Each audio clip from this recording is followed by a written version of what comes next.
Arkanga, beyond crypto.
Witam bardzo serdecznie. Dziś jest wtorek, 23 dzień kwietnia 2024 roku. Imieniny obchodzą Adelbert i Egon. Za oknem mamy 7 stopni Celsjusza, zachmurzenie, blok BTC numer 840 472, cena KNG 1,91 USDT, cena cash 285 KNG, a to jest kwadrans z Kangą, wydanie 198. Proszę dajcie znać, jak nas widać, jak nas słychać, skąd nas oglądacie i w ogóle jak się czujecie. Czołem Łukasz. Cześć Sławku. Łukasz, jak nazywa się wirtualna czekolada? Nie wiem. Emilka. Milka. Bum! Łukasz, powiedz, takiego dzieje się w tej chwili w świecie kryptowalut i w ogóle o co chodzi z tymi opłatami transakcyjnymi? Och, te opłaty transakcyjne to może za chwilkę, natomiast dzień dobry Sławku, w kolejnym kwadransie już po halvingu. Pierwszy kwadrans po halvingu, dawno nas nie było. Tak jest. Świętowaliśmy halving day, natomiast jeśli chodzi o Bitcoina, no w tej chwili cena Bitcoina to jest trochę ponad 66 tysięcy, 66 300 dolarów. No i tutaj wrażenia są różne, to znaczy niektórzy mówią, że teraz to już nic nas nie zatrzyma, inni mówią, nie, będziemy mieli jeszcze jakieś spadki. No wieszczono przed halvingiem, wieszczono, że będą spadki, nawet niektórzy mówili, znam paru takich, o 52 tysiącach dolarów mówili, pozdrawiamy, natomiast no, nie wyszło, przynajmniej na razie nie wyszło, czy będzie, zobaczymy. Na razie, jak widzę, większość analityków skłania się do tego, że jakieś mogą być korekty, ale nikt nie mówi o takich już niskich kwotach. Raczej mówi się o tym, że Bitcoin będzie odrabiał straty, zresztą to odrobienie strat do 66 było sporym zaskoczeniem dla wielu. Taki cel 67,5 tysiąca dolarów, przebicie go to jest średnia krocząca, pokaże, że mamy znowu tendencję wzrostową. Widziałem wykresy, gdzie niektórzy magicy tam odnosili, wykrzywiali wykresy poprzednie, nakładali na to, co jest teraz i wszystko się zgadzało. Najbliższy przystanek 150 tysięcy dolarów. No, Plan B, powiemy o nim niedługo. No. Tak, jest całkiem sporo takich głosów. No, są oczywiście ci, którzy mówią, że spadki do 60 tysięcy są możliwe, ale raczej odnoszę wrażenie, że oni są w mniejszości, więc raczej optymizm. No, to samo dotyczy Ethereum, chociaż Ethereum w tej chwili dosyć mocno zalicza spadek w stosunku do Bitcoina. Cena w okolicach 3200 dolarów to nie jest cena na pewno satysfakcjonująca, ale sporo nadrobiliśmy. W ogóle wygląda na to, że kwiecień i dla Bitcoina, jeszcze wrócę na chwilę do Bitcoina, to będzie pierwszy od dawna miesiąc zakończony na czerwono. Czyli można powiedzieć, że to może być dobre otwarcie do tego, żeby wszystkie następne były już zielone. No, jak będzie, zobaczymy. Na pewno jesteśmy optymistami. Coraz więcej osób mówi o cenie Bitcoina w tym roku jeszcze powyżej 150 tysięcy dolarów, co na pewno napawa optymizmem. No właśnie, na pewno nie napawa optymizmem Petera Schiffa, czyli naszego guru od złota, który jak tylko cena Bitcoina spadła poniżej jakiejś tam kwoty, to widziałem, że on po prostu świętował i był absolutnie w siódmym niebie i mówił, zobaczcie, przecież mówiłem, że to koniec Bitcoina. Nie sprawdzałem się rano jego tweetów, już nie zdążyłem, jestem ciekaw, jak one wyglądają, ale my też mamy mamy polskiego Petera Schiffa, nie będę wymieniał jego nazwiska, każdy wie, o kogo chodzi, który również mówi, że Bitcoin już dawno się skończył, a jednak nie, ciągle nas zaskakuje. Widzę niepokój w twoich oczach. Nie. Patrzę na komentarze. No dobra, no to Łukasz. Przypomnę tylko, że plan B, czyli ktoś, kogo ty bardzo, bardzo mocno lubisz.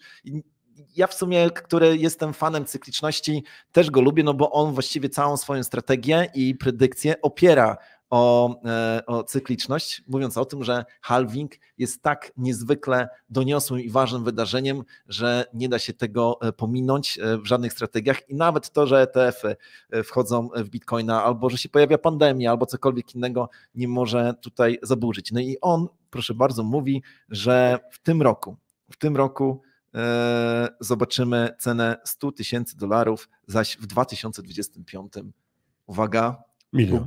Nie, jeszcze nie milion, pomyliłeś z tą, z Katie Wood, Tak. ale $300,000. 300,000. No, i mówi, broni tego modelu, broni go za wszelką cenę, też zachęcam do tego, żeby śledzić jego tweety. Tweety czy X-y? No chyba mówi się tweety na X-ie. Trzeba się zapytać profesora Brelczyka, co on na ten temat by powiedział, no, ale to również napawa optymizmem. A jak powiedz, wygląda sprawa, nie wiem czy masz z rana statystyki, a propos tego, jak wygląda przepływ przez ETF-y? No, mam oczywiście, sprawdzałem te statystyki, mieliśmy ostatnio parę tygodni takich dosyć, czy parę dni takich słabych, natomiast w 2 ostatnie dni handlu, czyli piątek i poniedziałek, były całkiem dobre. Mamy tutaj 60 milionów 19 kwietnia było wpływu łącznego i 62 miliony dolarów wpływu wczoraj, w poniedziałek, więc całkiem nieźle. To było 5 dni takich spadkowych. Można powiedzieć, że cały poprzedni tydzień to były spadki, nie wiem, powódź w Dubaju może tam wywołała, ale generalnie było nerwowo na rynku, no bo wszyscy się zastanawiali dlaczego, szczególnie fundusz ARK, ten ETF ARK Investment zanotował całkiem spore wypływy. To nie wiem, czy to było pierwszy raz, jak były wypływy, ale na pewno były pierwszy raz tak znaczące, bo łącznie wypłynęło w 2 dni ponad 55 milionów dolarów. No, może to nie jest jakaś olbrzymia kwota, no ale wypłynęło, tak? Czyli ktoś no właśnie, bo o ETF-ach to myślę, że zrobimy oddzielny program z gościem specjalnym. Będziemy rozmawiali o tym, jak te ETF-y działają, o co w tym chodzi, bo warto zrozumieć mechanikę, kto kreuje te ETF-y, jakie ETF-y są sprzedawane, jak w ogóle wygląda przepływ środków, bo to wcale nie jest takie trywialne. No właśnie, rozwijmy tę myśl, bo jak byliśmy w Dubaju, mieliśmy okazję spotkać się z gościem specjalnym, może nie podawajmy na razie jego nazwiska, ale jest to osoba powszechnie znana. Pozdrawiamy i mamy się spotkać w najbliższą, i tu już możemy zrobić pewną kryptoreklamę. No ale dobra, będziemy w sobotę na Cryptosphere, zapraszamy wszystkich, zaraz też rozwiniemy tę myśl i podczas tego pobytu tam zamierzamy nagrać specjalny odcinek No Comment, kiedy go wyemitujemy pewnie w kolejnym jeszcze tygodniu, zobaczymy. Chyba albo na żywo. Albo na żywo. W każdym razie to, jak działają ETF-y, okazuje się, że właśnie nie jest takie trywialne. I jak to jest, że cena... On podawał jakiś taki paradoks, pamiętasz, że coś spadało, a mimo wszystko... Tak, że mogą być wypływy z ETF-ów, a mogą być tworzone nowe jednostki w dalszym ciągu. Także to, że są wypływy i wpływy, to wcale nie oznacza tak wprost, co się dzieje. I w gruncie rzeczy sam mechanizm tego jakby wyjaśniający, na czym zarabiają ETF-y, to jest coś, co jest nieintuicyjne już zupełnie i to będziemy właśnie wyjaśniać, także śledźcie nasze social media. No i skoro jesteśmy już przy Cryptosphere, to jest jedna z 3 konferencji, którą teraz będziemy tutaj reklamować, no to tak się szczęśliwie składa, że ja i Łukasz będziemy mieli oddzielne speeche. Ja będę chciał powiedzieć o cykliczności, ale uwaga, będę chciał mówić o rzeczach nietrywialnych, o takich, o których mam nadzieję, że jeszcze nikt wcześniej nie powiedział, a Łukasz, z tego co mi wiadomo, to ty chcesz utrzymać w tajemnicy, tak? Póki co. No, powiedzmy, będziemy rozmawiali na temat tego, czy opowiem o tym, kiedy wyjść, bo wydaje mi się, że Mam bardzo dobrą receptę, jak najlepiej i kiedy to zrobić. Zachęcam wszystkich, żeby dołączyli do nas. I na wystąpienie Sławka i moje, myślę, że w pewien sposób będziemy się uzupełniali. Warto przyjść i posłuchać. Chętnie podyskutuję po speechu na ten temat, o którym będę mówił. Przypomnę, to jest najbliższa sobota, Wrocław. Miejsce? Znamy? Sprawdzam w tej chwili w oczy.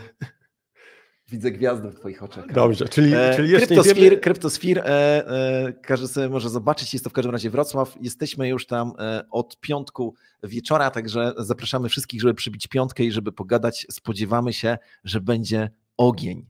Dobra, będzie. Spójrzmy na komentarze. Zacznijmy od tego komentarza. Pierwsze, ja tutaj wyświetlę. Piotr napisał, chciałbym tylko powiedzieć, że prowadzący z zeszłego tygodnia też świetnie dawali radę i super się mi słuchało. To prawda. Tak. I bo potwierdzamy to, a tutaj z kolei Oliwier mówi, witam, co z naszym stablecoinem KNG, czy możemy liczyć na wzrosty, kiedy spalanie KNG obecnie 1 milion tokenów. Oliwier, nie mów o naszym tokenie stablecoin, bo zaraz przyjdzie tutaj taka organizacja, która chce nadzorować stablecoiny, będziemy mieli podwójny bigos. O spalaniu tokenów i o dalszych działaniach na bieżąco będziemy mówić. Wprowadziliśmy ostatnio program afiliacyjny, który sprawia, że afilianci zarabiają znacznie więcej. To widać, znowuż mamy taką przejściową, nazwijmy to, zgryzotę, ale ona ma przynieść korzystne efekty, w to bardzo mocno wierzymy. No i uwaga, tutaj jeszcze widziałem inny ciekawy komentarz, kiedy obiecane airdropy. Powinniśmy zaprosić Jacka, ale nam się rozchorował. Może tak. Chciałbyś coś dodać? Natomiast faktycznie airdropy będą, nasz zespół się rozwija, jak się okazuje, jak pracuje ileś osób, a ilość zadań wzrasta, to w pewnym momencie dochodzi do takiego momentu, w którym po prostu nie da się wszystkiego zrobić, ale będą te airdropy i to, uwaga, będą całkiem ciekawe i to powiedziałbym w różny, zaskakujący sposób rozdawane. Śledźcie nasze media społecznościowe, bądźcie zasubskrybowani do naszych kanałów, bo tam będą się pojawiały informacje, kiedy i co można będzie odebrać. Przypomnę, że te airdropy traktujemy raczej jako prezent, któremu coś dodatkowego, a nie rozdawanie milionów, no bo nie będziemy przecież aż takich rzeczy robili, chociaż kto wie, niektóre tokeny mają potencjał na bardzo, bardzo duży wzrost, więc może się okazać, że jeden z tych airdropów będzie warty kiedyś istotne bardzo pieniądze, warto to zrobić. Kanga holderzy powinni się cieszyć. Zgadza się, tutaj Kornel przyszedł nam z pomocą, Terminal Event Center we Wrocławiu, ulica Rakietowa 33. Dzięki, Kornel. Tam się widzimy i zanim przejdziemy jeszcze do dalszych tutaj plotek z rynku, Adam Nowicki zadaje pytanie, panowie, czy trzymanie na waszej giełdzie pieniędzy jest bezpieczne? Ja tutaj może zacznę od tego, że Adam, to pytanie zadane w naszą stronę jest obarczone pewną wadą, bo co mamy powiedzieć?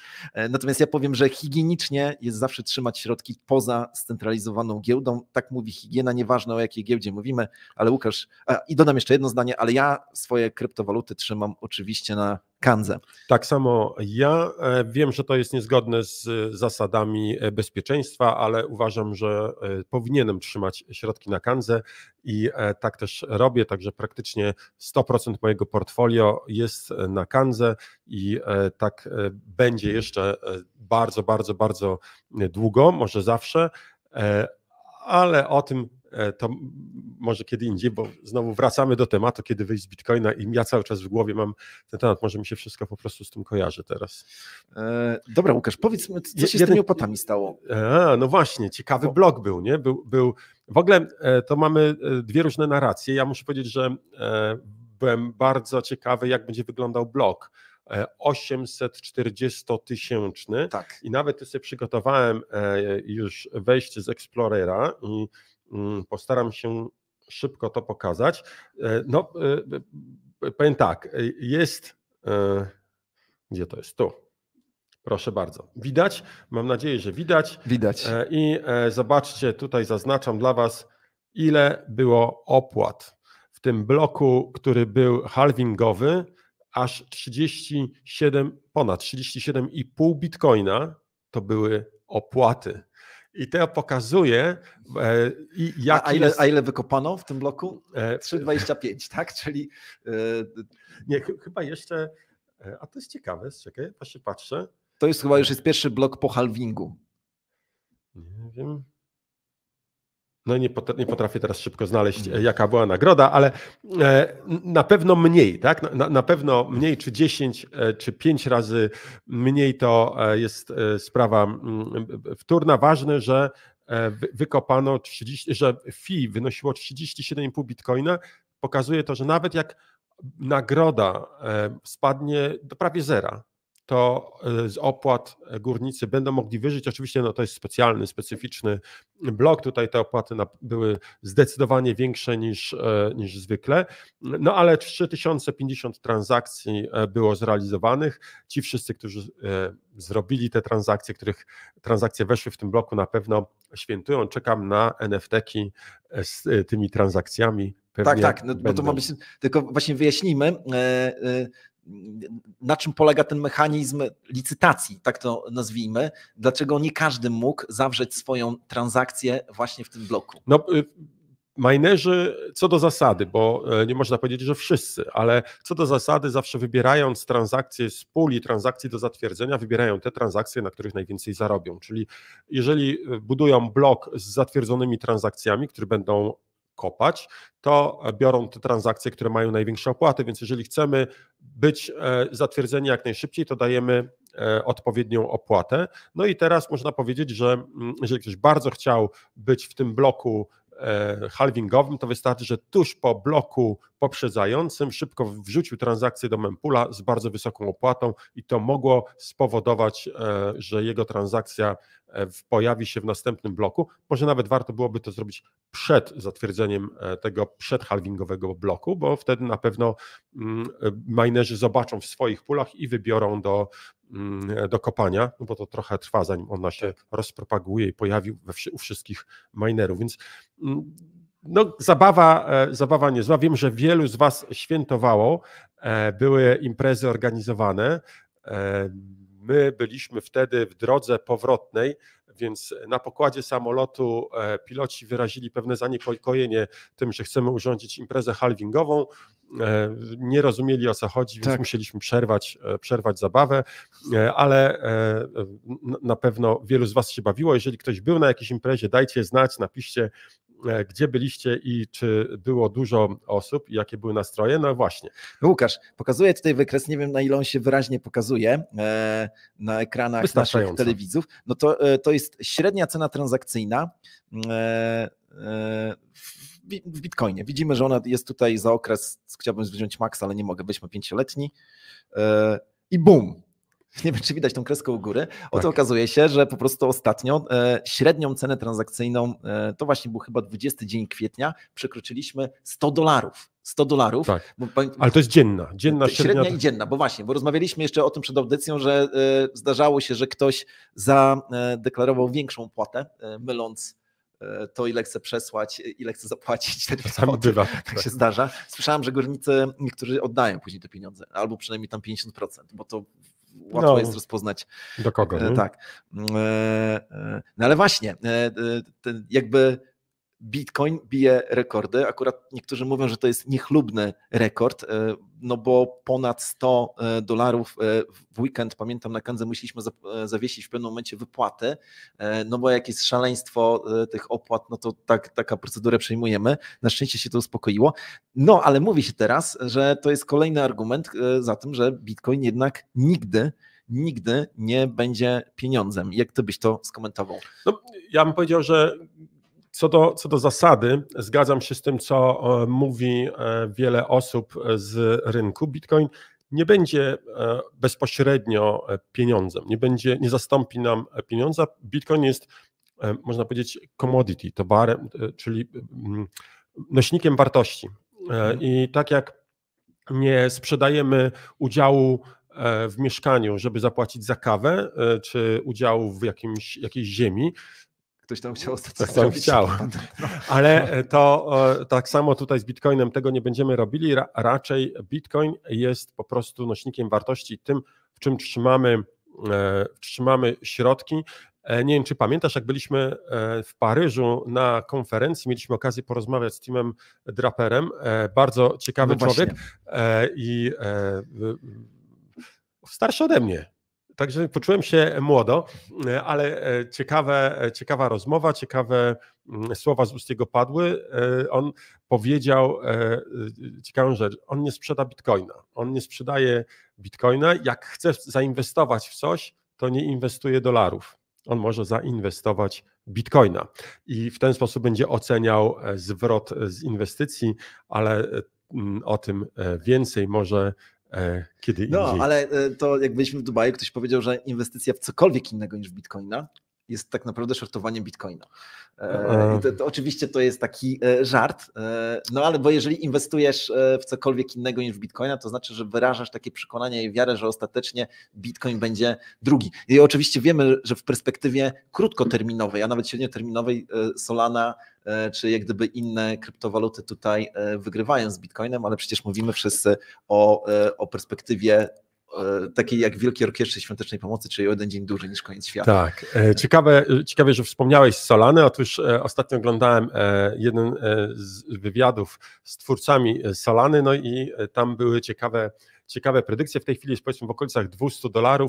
Pytanie było, jak będzie wyglądała Solana w tym roku i muszę powiedzieć całkiem odważne słowa. Uznano, że $600 to jest taka cena pewna i na pewno mniej, że $600 to jest cena minimalna, oni stawiali na to, że do końca roku zobaczymy 800 do 1200, a mowa była nawet o tym, że w tym cyklu, w tej hossie ta cena powinna, oni się spodziewają przekroczyć $1500–2000, więc całkiem niezłe. No i tutaj potwierdzają się te słowa, które wielu analityków mówi, że Bitcoin to nie jest narzędzie już spekulacyjne, to już nie jest narzędzie, na którym zarobimy razy 100, razy 1000, tylko to jest narzędzie, które w perspektywie krótkiej, bo mówimy tutaj o roku, tak? Halo, mówimy o roku, to razy 100 nie zrobimy, ale razy 3, razy 4 tak, natomiast te inne kryptowaluty, właśnie na przykład jak Ethereum czy Solana, coraz częściej się pojawiająca, daje bardzo duże perspektywy. Ja przypomnę, że Solana całkiem niedawno kosztowała 50 parę czy 40 parę dolarów, więc nawet aktualna cena 200 jest całkiem interesującą. Tutaj Adam nam rzucił taką małą bombkę. Szkoda, że na Kandze jeszcze nie ma Solany, ale zaraz będzie. Słowo jeszcze jest tutaj jak najbardziej właściwe. To cały czas podtrzymujemy ten plan, który ogłosiliśmy na początku tego roku, czy pod koniec zeszłego. KNG 2.0 będą dochodziły teraz gremialnie nowe blockchainy, Tron, Solana. To jest jakby najbliższy temat. Ostatnio pojawił się Avalanche. Zresztą, jeżeli dobrze kojarzę, no brakuje nam w tej chwili tutaj Jacka do ogłoszeń, ale dzisiaj chyba rozpoczynamy, dodaliśmy USDC właśnie po sieci Avalanche, także mocno tutaj działamy. Ja mam jeden komentarz, który chciałbym pokazać, bo wydaje mi się ważny. Otóż SolLXD pyta się, czy poszukujemy do pracy osoby nietechniczne, ale solidnie zaznajomione z krypto. Wiem, że mamy otwarte pozycje rekrutacyjne, jest ich całkiem sporo, ale zawsze możecie napisać na rekrutacja czy na support nawet Kanga Exchange i tam wysłać swoje CV i to, czym chcielibyście się zajmować. Pracy w Kandze jest tak dużo, że faktycznie nasz dział HR jest obłożony i no, warto może pomóc. Szukamy i technicznych ludzi, i oczywiście do działu IT, ale i nietechnicznych. Jeżeli ktoś z Was chciałby pracować w Kandze, chciałby dołączyć do naszej drużyny, to zapraszamy. Wyślijcie swoje CV, napiszcie coś o sobie, co chcielibyście robić, w czym czujecie się mocni i na pewno się odezwiemy. Dobra, jeszcze wracając do wątku Bitcoina, ja zacząłem myśleć o tym, że wysokie opłaty transakcyjne to jest pewna przewaga Bitcoina. I teraz mówię dlaczego. Dlatego, że nie myślę i chyba nikt nie myśli o tym, że Bitcoin ma być pieniądzem, ma być środkiem płatniczym. To ma być store of value, ma być odpowiednik złota. I właśnie dolegliwość polegająca na tym, że ja sięgam po niego wtedy, kiedy muszę i odczuwam tutaj nawet duże opłaty transakcyjne, jest czymś pozytywnym, że no, to jak gdyby sprzyja tej naturze przechowywania wartości. To jest moje zdanie i powiedzmy sobie szczerze, Bitcoin potrzebuje górników. Kiedyś za tam 15 kolejnych halvingów, co nastąpi za 60 lat, no górnicy będą żyli przede wszystkim z opłat transakcyjnych i one muszą być wysokie. I teraz właśnie, już kończąc ten wątek, dlaczego uważasz, że te opłaty takie wysokie były? Czy myślisz, że to było tylko i wyłącznie chęć tego, żeby się wpisać do tego bloku halvingowego? Czy ja osobiście uważam, że tak, zdecydowanie tak. Tam jest co prawda jedno wydarzenie, które próbuje wziąć na siebie przyczynę tych wzrostów opłat transakcyjnych, pewnie zaraz opowiesz o tym, ale ja jestem zdania, że ludzie po prostu chcieli być w tym bloku dla własnej satysfakcji, dla pokazania, że są za Bitcoinem. Myślę, że to taki ciekawy gest, ale co ty myślisz? Znaczy, ja generalnie się z tym zgadzam. Tutaj tylko dla tych, którzy będą oglądać ten odcinek za 250 lat, żeby zapisać to gdzieś tam w kronikach, wystartował nowy protokół, konkurencja do protokołu BRC20, nazywa się RUNS. I jak gdyby założyciele tego protokołu, jest to jak gdyby warstwa druga w pewnym uproszczeniu właśnie sieci Bitcoin, gdzie będzie można generować swoje NFT-ki, memcoiny i tego rodzaju różne pomysły. Ten protokół wystartował właśnie równo z halvingiem i niektórzy mówią, że znaczy nawet tutaj nie jest to kwestia wiary, tylko to widać, że wysokie opłaty były utrzymane właśnie też przez testowanie tego protokołu, co mi się wydaje strasznie dziwne. Gdybym dzisiaj startował z jakimś nowym projektem i miał wyemitować jakikolwiek token, w życiu bym tego nie zrobił w oparciu o sieć Bitcoina. Wydaje mi się to takie... Trzeba być amatorem naprawdę kwaśnych jabłek, żeby to... No ale w oparciu o layer drugi właśnie można już zacząć myśleć. Zanim pójdziemy dalej, to poproszę naszego gościa specjalnego, żeby się przygotował, szczególnie sprawdził kamerkę i czy dobrze w niej wygląda. A ja jeszcze chciałbym na chwilę wrócić do naszych konferencji. Jak wiecie, byliśmy na wielkim roadshow Kangi. Była konferencja w Krakowie, potem w Paryżu, potem 3 konferencje w Dubaju, w tym Token 2049, bardzo wielkie wydarzenie, pewnie wrócimy jeszcze na chwilkę do niego, ale muszę powiedzieć, że 2 rzeczy mi się rzuciły w oczy. Po pierwsze, w Paryżu zobaczyłem projekty, które myślałem, że nie żyją. Myślałem, że nie żyją, że już ich nie ma, a tutaj nagle całkiem spore stoiska, duże ciekawe plany. Ucieszyłem się bardzo, bo to znaczy, że faktycznie gdzieś tam prace trwały, nawet rozmawiałem z jednym z przedstawicieli i muszę powiedzieć, że nastroje mieli bardzo, bardzo optymistyczne, co daje dużo do myślenia. To nawet pokazuje, że nie tylko te nowe projekty będą ważne, myślę, że te stare projekty będą odgrywały istotną rolę w czasie tej hossy. A druga rzecz, która mi się rzuciła w oczy, to była pierwsza konferencja w Dubaju. Nie pamiętam już jej nazwy. Blockchain Festival, nie. Blockchain Show albo coś takiego. Blockchain Live. Naprawdę dużo tego było. Ilość górników, ilość firm górniczych, która tam była naprawdę bardzo, bardzo duża. Ciekawe rozmowy miałem, bo jestem zainteresowany tym górnictwem. Myślałem, że tutaj mamy już samych dużych graczy, jakieś wielkie firmy, a tu się okazuje, że nie, że górnictwo takie, nazwijmy to semi-indywidualne, czyli takich ludzi, którzy mają nieduże kopalnie, gdzie mają w okolicach powiedzmy megawata zużycia prądu, nie jest tak mało. Całkiem spora dywersyfikacja, to dobrze, nie sami giganci są na rynku, ale właśnie takich małych potrzeba i jak się okazuje, jest całkiem sporo miejsc na świecie, gdzie można mieć energię elektryczną nie tanią, tylko po normalnej cenie. Po rynkowej cenie, nie obarczoną tym, że musimy utrzymywać darmozjadów z Brukseli, że musimy utrzymywać darmozjazdów z innych urzędów i dawać im pieniądze, bo oni potrzebują, żeby na przykład pokryć jakieś 1,6 miliarda złotych wysłane w ciemno do jakiejś firmy, nie wiadomo jakiej, nie będę wracał, nie będę może mówił, czy 70 milionów dolarów ktoś tam, jakaś firma kupiła biomasę. No, ja muszę powiedzieć, że to mnie wstrząsnęło mną te informacje. Uważam, że to jest po prostu przyczynek do tego, że te firmy powinny być natychmiast sprywatyzowane. Po prostu natychmiast w ogóle nie powinniśmy się nimi zajmować, widzimy tylko, czemu to tak naprawdę służy. No, ale kiedy mówiłeś o tych projektach, które myślałeś, że już dawno nie istnieją, to myślałem, że mówisz o ZUS-ie. Oj, to był... Dobra, koniec tutaj świństewek i złośliwości. W takim razie do konferencji jeszcze wrócimy, ale myślę, że możemy teraz powiedzieć o innej konferencji, na której zamierzamy być i to w maju, to jest konferencja NBX i tutaj może zaprosimy naszego gościa specjalnego, gwiazdę internetów, Dawida Kustrę. Bum, bum, bum, bum. Dawid, czy nas widzisz i czy nas słyszysz?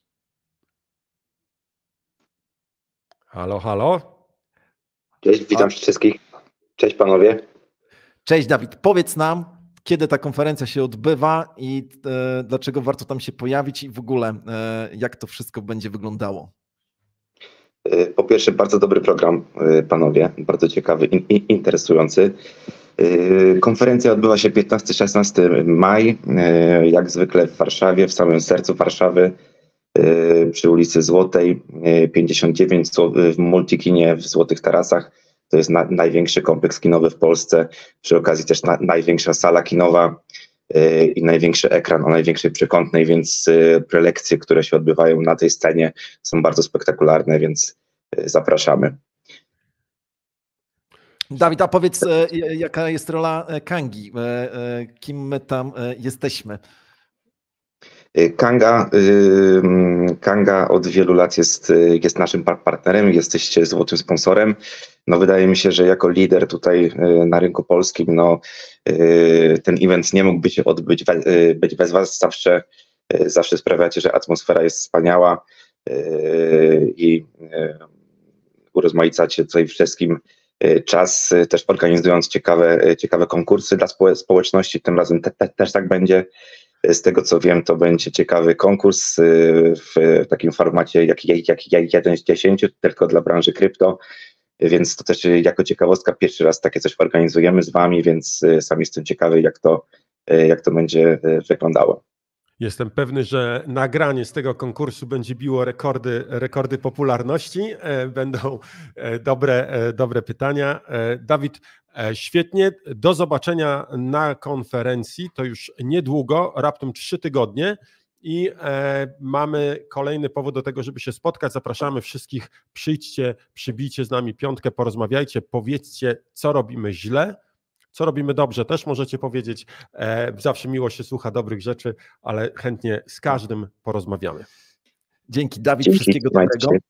A tutaj taki właśnie też komunikat prostujący, tak się podzieliłem z Łukaszem kiedyś, że jeżeli coś jest dobrze, to możecie zawsze przyjść mnie poklepać po plecach, pójść na lunch, wypić kawę, a jeżeli coś nie działa, to do Łukasza. Także i to tak pół żartem, pół serią. Dobra. Dolp tutaj się pytał, czy mówiliśmy o NBX-ie. Właśnie mówiliśmy przed chwilą o NBX-ie, powiedzieliśmy już o CryptoSphere, gdzie też jesteśmy Platinum Partner. Diamond. Tak, a powiedzieliśmy też o NBX-ie. Powiemy o jeszcze jednej konferencji, na której się niedługo pojawimy, ale powiedz Łukasz, dla tych, którzy są spragnieni newsów nie tylko kryptowalutowych, co takiego wydarzyło się w Dubaju teraz, jak byliśmy, jak to w ogóle możliwe? W ogóle muszę powiedzieć, że bardzo ciekawe doświadczenie mieliśmy.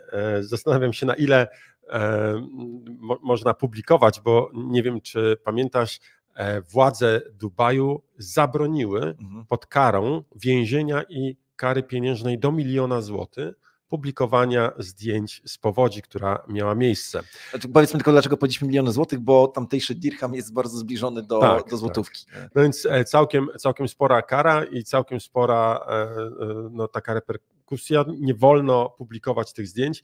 Ja muszę powiedzieć, że dla nas to była ciekawa przygoda. Ugrzęźliśmy prawie 30 kilometrów od naszego hotelu na jednej z konferencji, na której byliśmy. Czekaliśmy na taksówkę 3 godziny, po 3 godzinach stwierdziliśmy, że chyba trzeba iść i wtedy udało się złapać jakiś jeden samochód, gdzie żeńska część prawie cała, znaczy prawie tylko pojechała taksówką, a my w trójkę, to znaczy Sławek, Jacek i ja postanowiliśmy przeżyć przygodę swojego życia i przejść do hotelu na piechotę. Bardzo, bardzo ciekawa historia. Wiele razy o tym mówiliśmy, ale czuliśmy się jak w grze. Tak. Z komnaty do komnaty, czyli level pierwszy dochodzimy do zagadki, jak przejść przez skrzyżowanie tak, żeby nie utonąć. Przechodziliśmy i rozpoczynał się level 2, który znowu miał na końcu jakąś wielką zagadkę. No i ja też wspomnę, moja obserwacja była taka, że my wchodziliśmy, ponieważ nasz hotel znajdował się po drugiej stronie centrum, downtown, więc musieliśmy tam dotrzeć, przedrzeć się i później stamtąd przejść na drugą stronę właśnie miasta i doświadczyliśmy tego, że my wchodziliśmy do miasta, z którego mrowie ludzi, po prostu mrowie ludzi wychodziło, autobusy, samochody zalane. I jeszcze jedna rzecz, której nie widać w telewizji. Tam w centrum po prostu śmierdziało. W pewnym momencie wybiła kanalizacja. Nie każdy lubi takie zapachy. No, nie tylko na ulicy śmierdziało. Znajomi, którzy wybrali bardzo luksusowy hotel w centrum, właśnie w downtown, opowiadali, jak to w lobby, gdzie wielkie marmury, szkło, skóry i w ogóle przepych, bo to jakiś dobry bardzo hotel i nagle się okazuje, że poziom wody w lobby miał zdecydowanie ponad pół metra, było ponad pół metra wody, tak, że nawet nie można było siedzieć na stole, trzeba było, w ogóle nie schodziło się do lobby.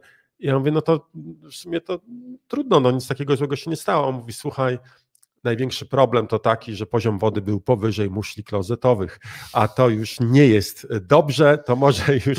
Później stopę spędzą. Tak. Przepraszam, wyszło mi.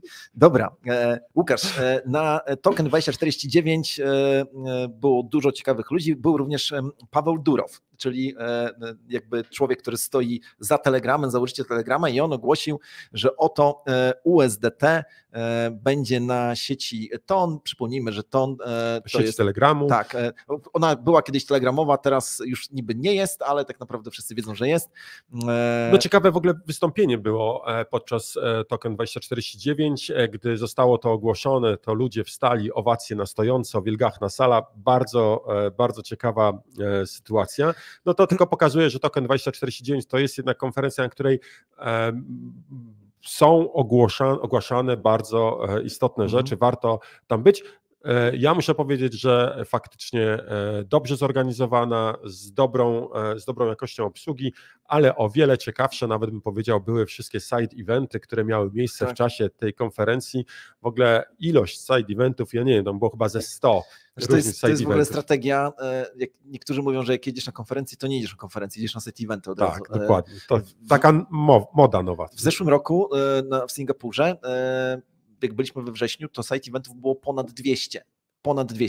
Ale właśnie, wracamy do tego, co powiedział Durow.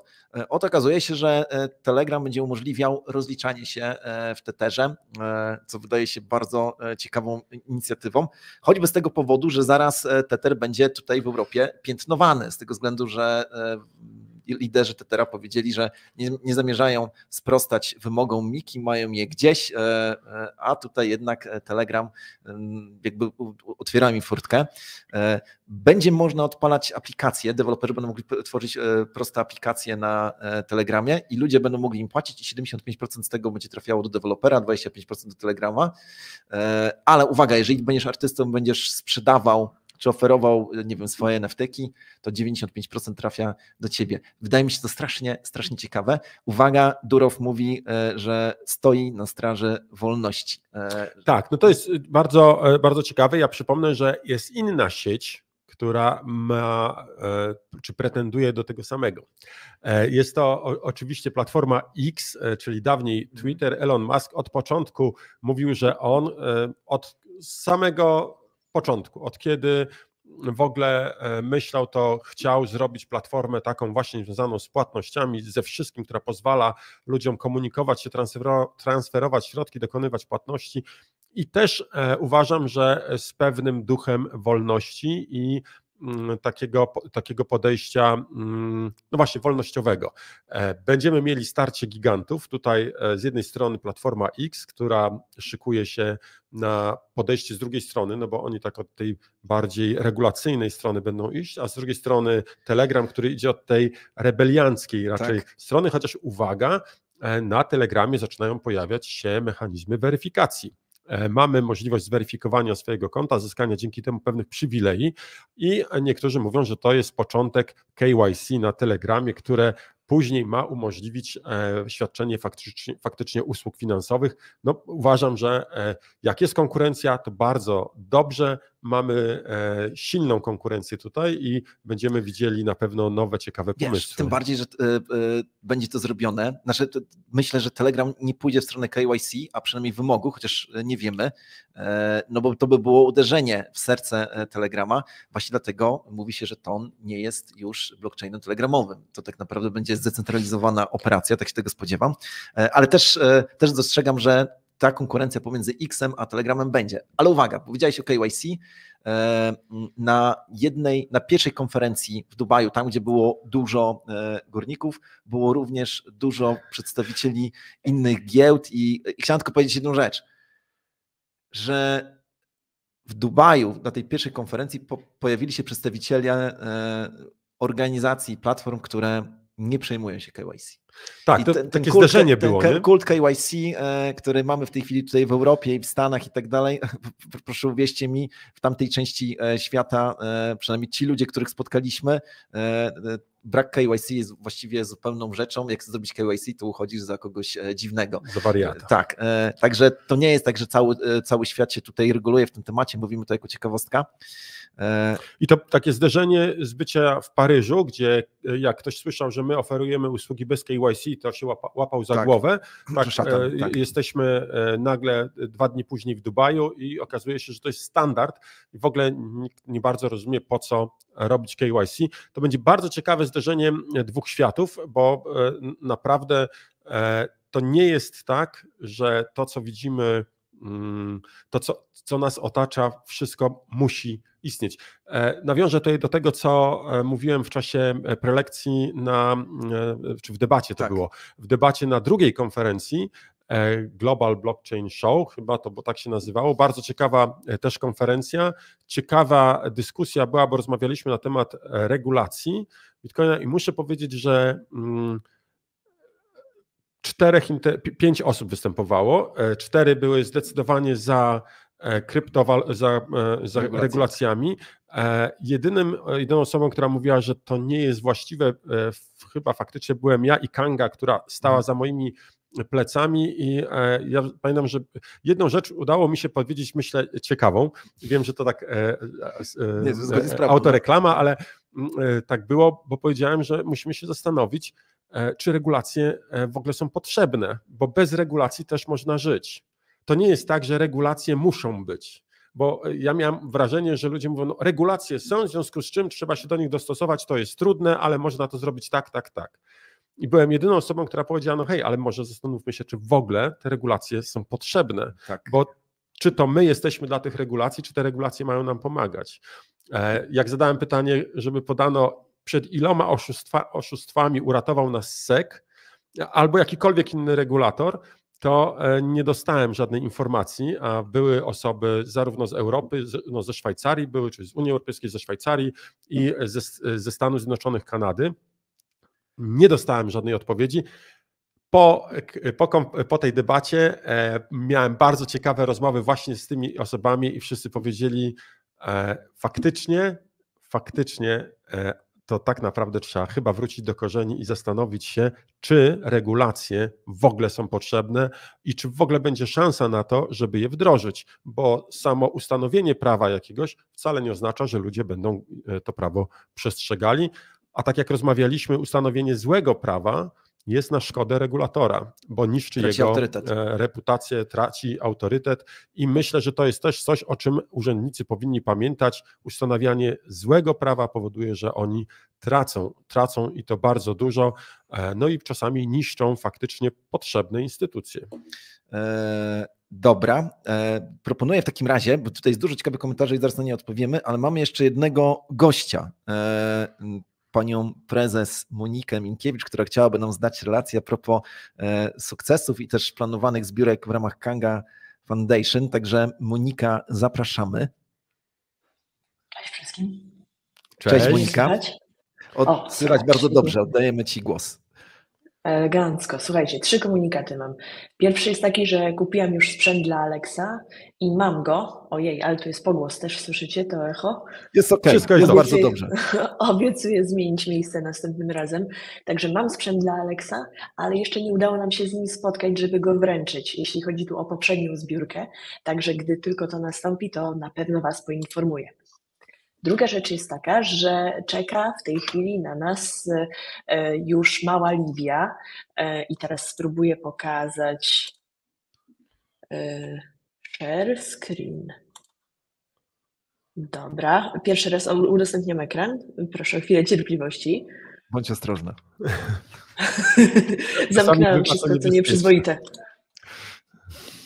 Mam.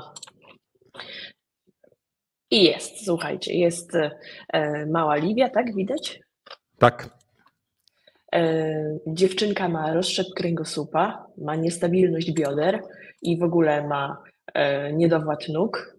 Dobra, teraz tu muszę, żeby przewinąć. Zaraz się odnajdę w tych okienkach. No i to oznacza, że bez sprzętu ona nie jest w stanie ani chodzić, ani stać. Jak człowiek nie ma pozycji stojącej, no to gorzej krąży krew, gorzej się oddycha, a rozrost kości przebiega tak, że dziecku grozi na przykład niskorosłość.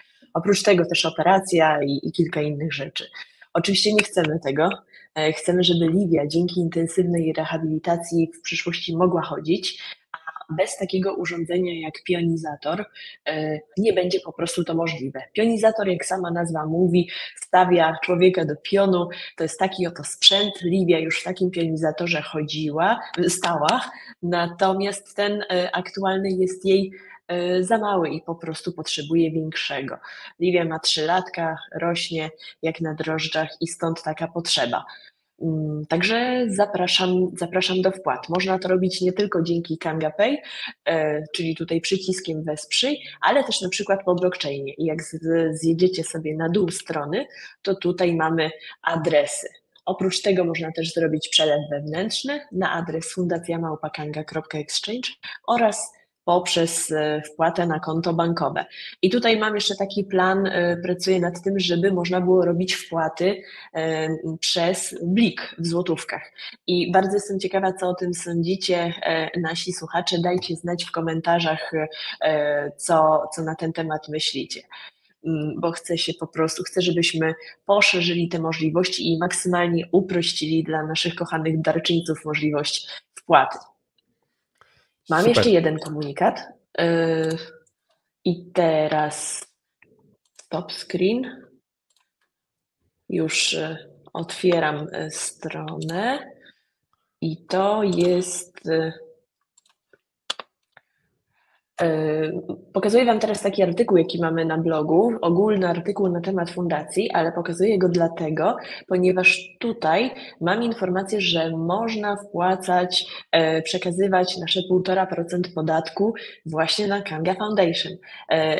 Jeśli jeszcze nie rozliczyliście podatku i nie wiecie, co zrobić z tym pięknym 1,5%, to mam dla Was super propozycję.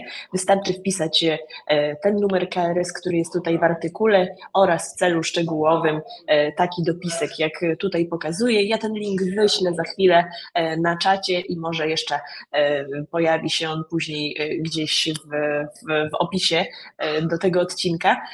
Także wiem, że wielu z Was, z nas czeka tam na ostatnią chwilę do rozliczeń, więc mam nadzieję, że to jest dobry moment, żeby powiedzieć, że jeszcze jest szansa na przekazanie właśnie 1,5% podatku na fundację.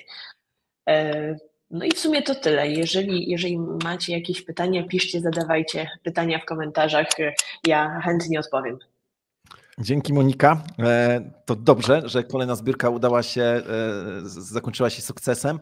Plan jest taki, żeby pomagać ludziom właśnie za pomocą kryptowalut i nieść dobrą nowinę i mówić, że kryptowaluty niekoniecznie nadają się do prania brudnych pieniędzy, do tego nadają się zwykłe polskie złotówki, a kryptowaluty właśnie służą do tego, żeby pomagać ludziom.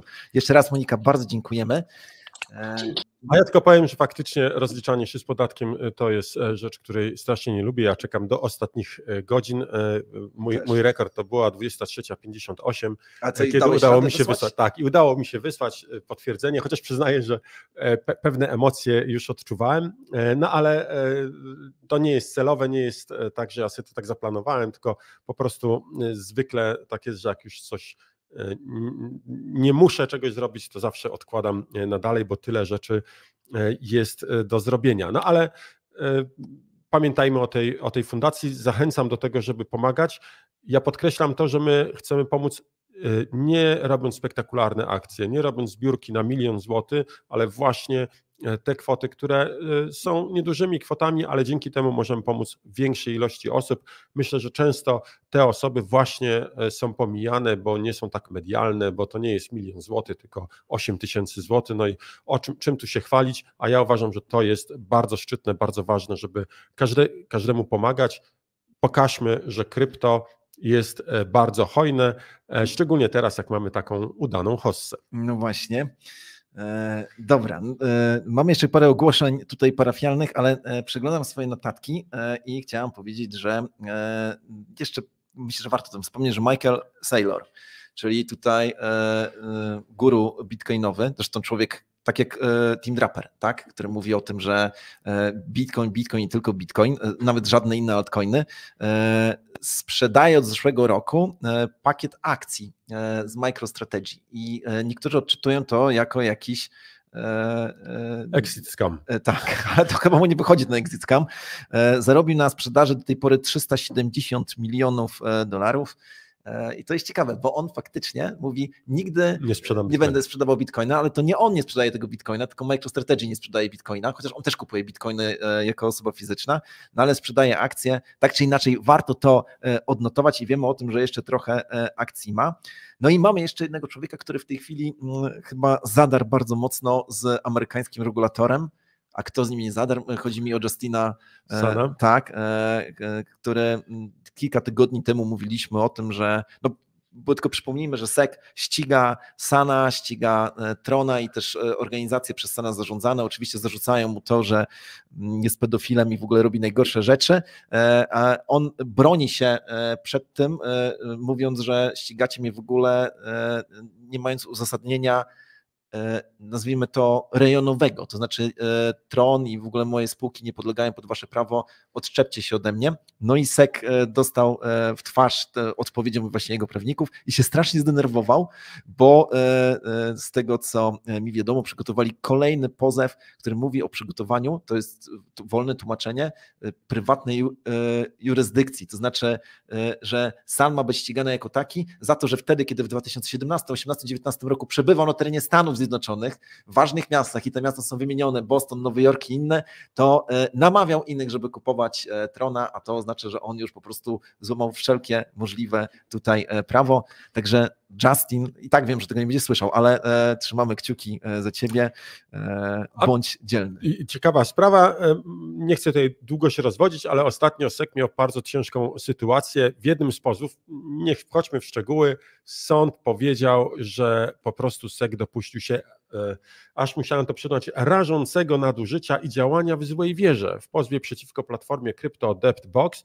I spowodowało to, że główni prawnicy SEC w tej sprawie złożyli rezygnację i odeszli nie tylko od sprawy, ale jak rozumiem z SEC-u, bo sprawa była zagrożona. Faktycznie bardzo mocno tam sąd postawił sprawę, powiedział, że tak być nie może, to co robi SEC to jest nadużycie władzy i coś, co nie powinno mieć miejsca. No, zobaczymy. Ja wierzę w to, że faktycznie jest nadzieja w tym, że wymiar sprawiedliwości amerykański zacznie tutaj stać na straży wolności. Zresztą od kilku osób, z którymi rozmawiałem w czasie konferencji, usłyszałem to wręcz wprost, że mówią o tym, że Stany Zjednoczone zaczynają mocno przegrywać z Azją, a to nie jest nikomu na rękę i coraz więcej osób mówi o tym, że jednak trzeba zmienić kierunek. No, w kontekście często jest to mówione oczywiście przyszłych wyborów prezydenckich, tych, które mają miejsce w tym roku. No właśnie. Czy mamy jeszcze jakieś tutaj komunikaty? Wydaje mi się, bo mam na pewno ogłoszenie jeszcze jedno albo dwa. Opowiadaj proszę. Jedno ogłoszenie dotyczące konkursu, bo musimy o konkursie porozmawiać. No tak. Przypomnę, konkurs nieustający na tych, którzy potrafią w sposób analityczny podejść do ceny Bitcoina, dokonać jego analizy, wyrysować odpowiednie kreski, słupki i fale, nie tylko Elliota, i rozpoznać cenę, jaka będzie miała miejsce za tydzień. Jeżeli wiesz, jaka będzie cena Bitcoina, potrafisz to przewidzieć, pochwal się swoimi umiejętnościami. W naszym konkursie napisz hashtag kwadrans z Kangą 199 i podaj cenę w dolarach, ale uwaga, pewna cenę w dolarach, jaka będzie za tydzień we wtorek o 9 na rynku USDT do Bitcoina. Bitcoin do USDT. I teraz ważna uwaga, ponieważ danie samego hashtagu nie pozwala nam wyłapać wszystkich komentarzy. Jeżeli chcesz mieć pewność, że będziesz wzięty pod uwagę, że twój komentarz zostanie wzięty pod uwagę w grze, w naszej zabawie, to oprócz tego hashtaga wcześniej, przed tym hashtagiem napisz jakiś komentarz, parę słów na temat dzisiejszego odcinka, a dopiero na końcu umieść hashtag kwadrans z Kangą 199. Ta reguła będzie obowiązkowa od 200 wydania, które, uwaga, będzie w bardzo zaskakującym miejscu. Tak, i w ogóle już sobie zaplanujcie to, za 2 tygodnie 200 wydanie kwadransa z Kangą, będą ciekawi goście. No więc ja przechodzę do podania wyników. Najpierw powiem, że w kumulacji mieliśmy do zdobycia, do wygrania 130 Kang. No nieźle. Tak, ale brak wygranego. Znowu. Tak, najbliżej cena była $66 303. Ktoś podał cenę 66 234. Od razu powiem kto, chociaż podobno kiedyś słyszałem o takim człowieku, który co tydzień grał tymi samymi numerami w Totolotka. Raz nie zagrał, i wtedy te numery i się zabił. Więc nie wiem, czy powinien to czytać, ale przeczytam. Mariusz Wnek 2387 był najbliżej. Także no, przychodzi, ciekawe, może będą jakaś gigantyczna kumulacja na 200 wydanie. To byłoby ciekawe. Tak. Jeszcze 2 ogłoszenia mam.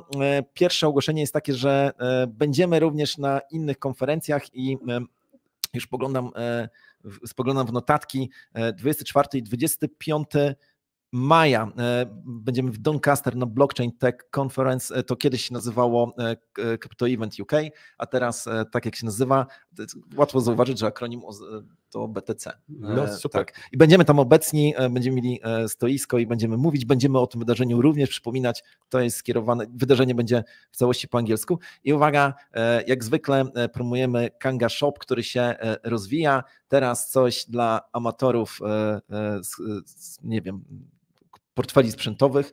Nie wiem, czemu się w ogóle tutaj zająknąłem teraz. Pokazuję, proszę bardzo, widoczek. Moi drodzy, zobaczcie, tutaj po lewej możecie zobaczyć, jak się w ogóle wszystko rozwija. Możecie sobie kupić czapkę, książkę, kubek i tak dalej, ale jeżeli przyjdzie wam do głowy, żeby kupić Trezora od nas ze strony, to zapraszamy. Niektórzy mówią, że trzeba kupować tylko u producentów. No u zaufanych dostawców. Tak, no właśnie to chciałem powiedzieć, że my jesteśmy zaufanym dostawcą. Uwaga, jak płacicie tokenem KNG przez Kanga Pay, to macie 15% zniżki. Boom! I to chyba tyle. Łukasz, co byś tam jeszcze chciał dodać? Myślę, że skończył się 4. kwadrans, więc nadrobiliśmy pewne straty. To jest dobry moment na to, żeby zrobić nasze okrzyki wojenne. Ja standardowo BCK, Bitcoin ciągle królem. To było widać na konferencjach. Bitcoin jest, będzie i już nie zniknie z naszego życia. Są inne tokeny, są inne waluty, które pomagają rozwijać blockchain, pomagają adopcji, ale bądźmy tutaj szczerzy, to nie każdy z nich przeżyje, na pewno z którymś się pożegnamy i który to będzie, to nie wiemy, ale spekulacyjnie można próbować. Bitcoin zostanie dla tego BCK. Teraz tutaj ktoś mi dyskretnie dawał znaki, że o czym zapomnieliśmy. Kamil, co masz powiedzieć? IDO? No tak, bo jest ich kilka w tym tygodniu. Tak, Jacka. Ja powiem tak, odbierajcie korespondencję na bieżąco. Ci, którzy nie mają zasubskrybowanego naszego newslettera, uciekają wam tutaj wiadomości, ale tu nawet był taki komentarz, mieliśmy o tym wspomnieć. Wygląda na to, że będziemy mieli nie jedną zbiórkę per tydzień, Tylko więcej. Ale więcej, nawet może się czasami okazać, że 3. To, że byliśmy w Paryżu i w Dubaju sprawiło, że skolekcjonowaliśmy dużo ciekawych projektów. Zresztą fakt, że Katamoto, czyli mem coin, który nigdzie nie był na scentralizowanej żadnej giełdzie, jest u nas, to też jest doniosłe znaczenie albo jakieś symboliczne znaczenie czegoś bardzo, bardzo ważnego. Kamil, czy powinien coś jeszcze dodać? Było dobrze? Dobrze, także mój okrzyk na zakończenie, Kanga na fali, KNF, no i co, słyszymy się podczas Kanga No Comment i widzimy się we Wrocławiu w najbliższą sobotę. Wszystkiego dobrego, hej. Cześć.